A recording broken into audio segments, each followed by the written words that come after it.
Shalom keluarga damai yang terkasih di dalam Tuhan. Bagaimana kabarnya? Puji Tuhan, kita berjumpa kembali di dalam Renungan Samas Senin 9 Desember 2024. Keluarga damai, mari kita mempersiapkan hati, kita berdoa. Bapa Surgawi, kami mengucap syukur karena hidup kami ada di dalam pemeliharaan cinta kasih-Mu. Sehingga pada saat ini kami hendak merenungkan firman-Mu. Kiranya Roh Kudus yang akan menerangi hati kami, sehingga kami dimampukan untuk mengerti dan kami juga beri kuasa untuk melakukan firman-Mu dalam hidup kami. Di dalam nama Tuhan Yesus kami berdoa. Amin. Tema yang akan kita renungkan bersama, Yohanes Pembaptis, pembuka jalan bagi Tuhan. Firman Tuhan terambil di dalam Injil Lukas pasal yang pertama, ayat yang ke-5 sampai dengan yang ke-24. Namun saya akan membacakan satu bagian ayat saja sebagai dasar perenungan kita, yaitu di dalam ayat 13. Demikian firman Tuhan. Tetapi malaikat itu berkata kepadanya, "Jangan takut, hai Zakaria, sebab doamu telah dikabulkan, dan Elisabet istrimu akan melahirkan seorang anak laki-laki bagimu, dan haruslah engkau menamai dia Yohanes." Demikian firman Tuhan. Keluarga damai, usia Imam Zakaria dan Elisabet sudah tergolong senior, lansia. Ada yang memperkirakan 70 tahun ke atas. Dan Elisabet sebagai istri dikatakan dia adalah wanita yang mandul. Jadi dengan kata lain, mereka sebagai suami istri tidak mungkin bisa punya anak, di mana Elisabet bisa mengandung dan melahirkan anak. Tetapi Tuhan merancangkan mereka mempunyai anak, yaitu sebagai pembuka jalan bagi Yesus Kristus dalam memulai karya keselamatan, yaitu melalui pembaptisannya oleh Yohanes Pembaptis. Yohanes Pembaptis dipilih Tuhan di dalam kekekalan yang melampaui pemikiran Imam Zakaria dan Elisabet sebagai papa mama.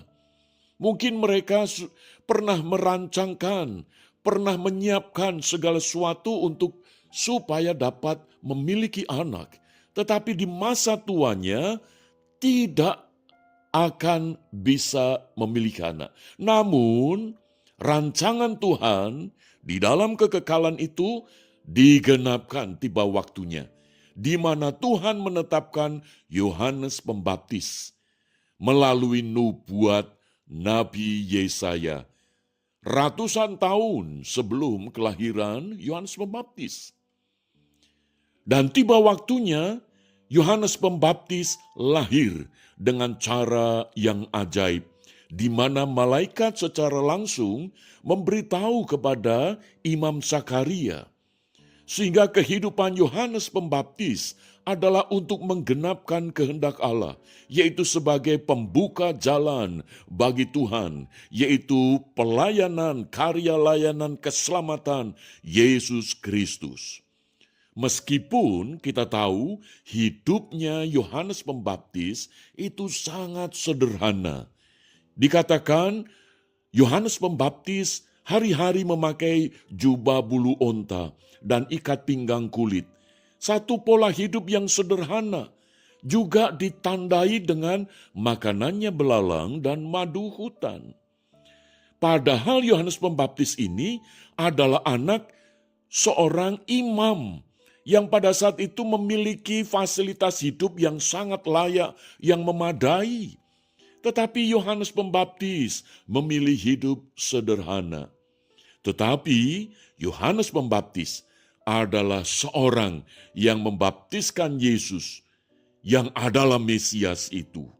Maka itu sekalipun hidup Yohanes Pembaptis kurang lebih hanya mencapai usia 33 tahun. Dan kita bisa melihat bahwa akhir daripada hidup Yohanes Pembaptis yaitu sangat mengenaskan karena dia mati dengan cara kepalanya dipenggal. oleh Raja Herodes. Keluarga damai, seolah-olah hidupnya Yohanes Pembaptis yang adalah pembuka jalan bagi Tuhan, di mana Yohanes Pembaptis telah ditetapkan dipilih oleh Allah, namun pada akhir hidupnya mengalami kondisi yang mengenaskan. Tetapi Alkitab mencatat, firman Tuhan menegaskan bahwa Yohanes Pembaptis itu menjadi pribadi di mana Yesus sendiri memuji bahwa tidak ada yang bisa lebih besar daripada Yohanes Pembaptis. Ada kemuliaan di dalam hidup Yohanes Pembaptis karena dia menggenapkan kehendak Allah, bukan menggenapkan kehendak dirinya atau kehendak manusia. Keluarga damai, biarlah di dalam memasuki Minggu Advent yang kedua ini, kita boleh belajar daripada kehidupan Yohanes Pembaptis. Dia telah ditetapkan oleh Allah di dalam kekekalan. Mungkin kita tidak mengalami hal-hal yang begitu dahsyat sebagaimana Yohanes Pembaptis, tetapi di dalam kebenaran firman Tuhan, kehidupan kita di mana kita dilahirkan di dunia ini, ada rencana Tuhan supaya melalui kehidupan kita masing-masing, kita boleh menjadi jalan keselamatan. Maksudnya adalah kita boleh memberitakan kasih Kristus kepada siapapun, sehingga orang-orang yang mendengar dan melihat kehidupan kita, mereka pada akhirnya menemukan jalan keselamatan di dalam Kristus. Dan bukankah itu yang Tuhan kehendaki di dalam hidup kita?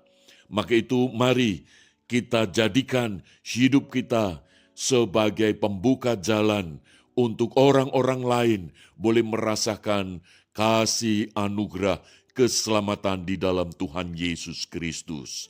Mari kita berdoa. Bapa Surgawi, tolonglah kami ketika kami memasuki Minggu Advent yang kedua ini. Biarlah menjadi perenungan bagi kami.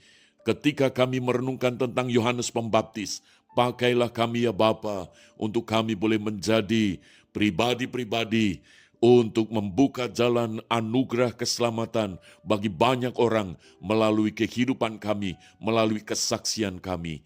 Terima kasih Bapa untuk firman-Mu. Di dalam nama Tuhan Yesus kami berdoa. Amin.